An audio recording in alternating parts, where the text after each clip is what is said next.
एक समय की बात है। महात्मा गौतम बुद्ध अपने शिष्यों के साथ बैठे हुए थे और उन्हें उपदेश दे रहे थे कि क्रोध इंसान का सबसे बड़ा दुश्मन है। क्रोध करने वाला व्यक्ति खुद को हानि पहुंचाता ही है, लेकिन दूसरों को भी हानि पहुंचाता है। वह प्रतिशोध की आग में जलता है और अपने जीवन को बर्बाद करता है। उनके उपदेश खत्म हो जाने के बाद उनके शिष्यों में से एक शिष्य खड़ा होता है और उनसे बोलता है, तू एक ढोंगी है, तेरी बातें मनुष्य के रहन सहन से विपरीत है। तो जो भी कहता है उसे अपने जीवन में अनुसरण नहीं करता और दूसरों को यह सब करने को कहता है। जब उसका शिष्य गौतम बुद्ध को उल्टी सीधी बातें कर रहा था, तब गौतम बुद्ध ने कोई प्रतिक्रिया नहीं दी। वे शांत बैठे हुए थे। लेकिन ऐसे में वह व्यक्ति और भी ज़्यादा गुस्सा हो जाता है और गुस्से में आकर उसने गौतम बुद्ध के मुंह पर भी थूक दिया था। इसके बाद भी महात्मा गौतम बुद्ध को गुस्सा नहीं आया और वो शांत बैठे रहे और उन्होंने अपने चेहरे से थूक को पोंछा और चुपचाप बैठ गए। यह सब देख उस शिष्य को समझ नहीं आया कि वह अब क्या करेगा। गुस्से में आकर वह उस जगह को छोड़कर चला गया और अगले दिन अपने घर पहुंचा। जैसे ही वह अपने घर पहुंचा, तब तक उसका दिमाग शांत हो चुका था। दिमाग के शांत होते ही उसे इस बात का एहसास हुआ कि उसने कितनी बड़ी गलती की है, उससे पाप हुआ है। वह खुद को मन ही मन कहने लगा, यह मैंने क्या कर दिया, मैंने महात्मा बुद्ध का अपमान किया है, ऐसा पाप मैं कैसे कर सकता हूँ। मैंने बहुत बड़ी गलती कर दी है, मुझे जाकर उनसे माफ़ी मांगनी होगी।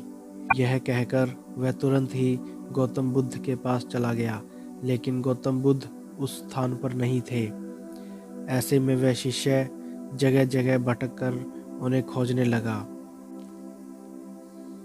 जैसे ही उसे महात्मा बुद्ध मिले, वह उनके पैरों पर गिर गया और उनसे कहने लगा, मुझे माफ़ कर दीजिए, मुझसे गलती हुई है, मैंने आपका अपमान किया, यह मैंने बहुत बड़ा पाप किया है। यह देखकर गौतम बुद्ध ने उससे कहा, शांत हो जाओ, क्या बात है, मुझे बताओ तुम कौन हो। गौतम बुद्ध के यह पूछने पर वह शिष्य चौंक गया। सोचने लगा कि महात्मा बुद्ध मुझे कैसे भूल गए, मैंने तो कल इनका अपमान किया था। यह सोचकर उसने महात्मा बुद्ध से पूछा, मैं वही शिष्य हूँ जिसने कल आपका अपमान किया था और आप इतनी जल्दी मुझे कैसे भूल गए। महात्मा बुद्ध ने उस शिष्य से कहा, हमें कल की बातों को कल में ही छोड़ देना चाहिए। वह अच्छा हो या बुरा, उसके बारे में बार बार विचार नहीं करना चाहिए।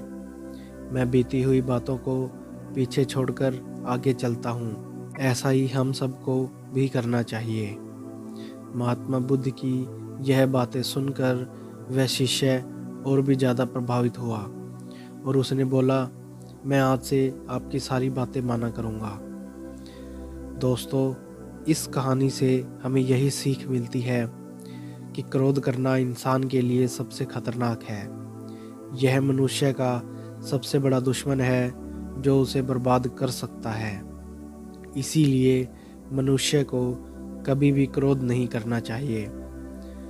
इस कहानी से हमें यह भी सीख मिलती है कि बीती हुई बातों को हमें भूलकर आगे बढ़ना चाहिए। अगर कोई मनुष्य अपनी बीती हुई बातों पर ज़्यादा ध्यान देता है तो उसका ध्यान पूरी तरह ही भूतकाल में लगा होता है। वह इंसान कभी भी आगे बढ़ने की ओर विचार नहीं कर पाता।